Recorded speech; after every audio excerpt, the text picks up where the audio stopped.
I want to talk about something personal, something I struggled with. And that's appearance, looks. And it's not that I'm insecure about how I look. I mean, should I? Oh no, not saying anything. But when I was 5, my mother dressed me like her little doll. And my mother comes from the Philippines, from a small village. And she married my dad, who was a Dutch sailor. And we lived in a small village in the south of the Netherlands. And my mother didn't have any friends. And the family of my father didn't speak English. So she was alone with me. And my mother was a beautiful woman. She was always very elegant, feminine, and heels, makeup. And I was her little princess. And what she did is, she dressed me in beautiful dresses. We were not rich, but my grandmother made me these dresses with lace and with ribbons. And my mother transformed our living room to a fashion set. And I had to stand in the middle with plants around me, and she would take pictures of me. And this was her way of loving me. I could not talk too much.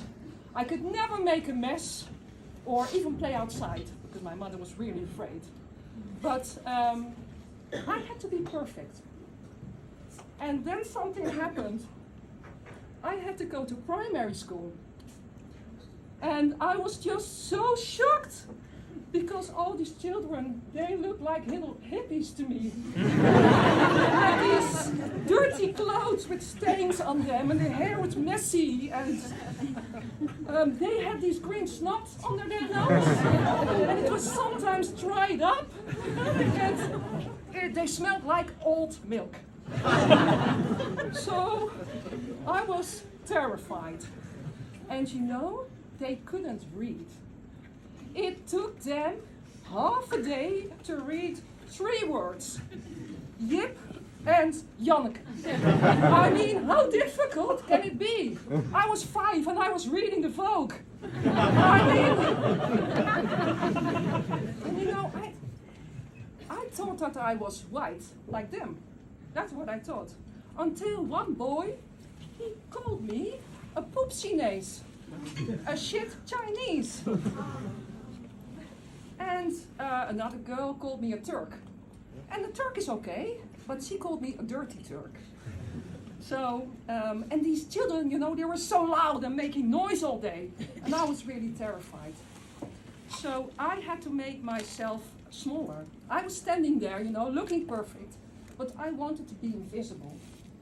I wanted to be, I had to dim my light. I wanted to be a wallflower, and I really had to pretend to be a bit dumber. So that's what I did.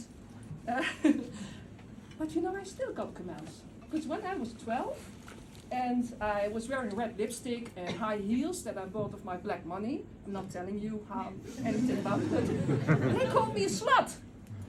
And even one guy, was the father actually of my friend, called me Pinnerhoertje. A peanut, Asians are called peanut, whore is prostitute. And you know, still I get remarks about my looks. It's like, oh, well, you always dressed it fancy. For example, when I went to school camp wearing a miniskirt and heels. Or a few weeks ago when I let my dog out in a white coat when it's muddy. And a woman says, oh, you always look so fancy when you let the dog out. You know, it's only an H&M puffer jacket, woman. What's so difficult about it? And once I pushed the door in a cafe, I pushed the door instead of pulling. And there's this woman, I've never seen this woman in my life. And she says, oh my God, you don't only look dumb, but you are. So I looked dumb. But then, you know, I thought this is all gonna end because I got really fat in my 30s. I got 2 children, I got really fat, I was more than 90 kilos. So I thought, now I don't look shallow anymore. And then I put a picture of myself on Facebook, and my ex, he says, my God, Janet, you look like a cow.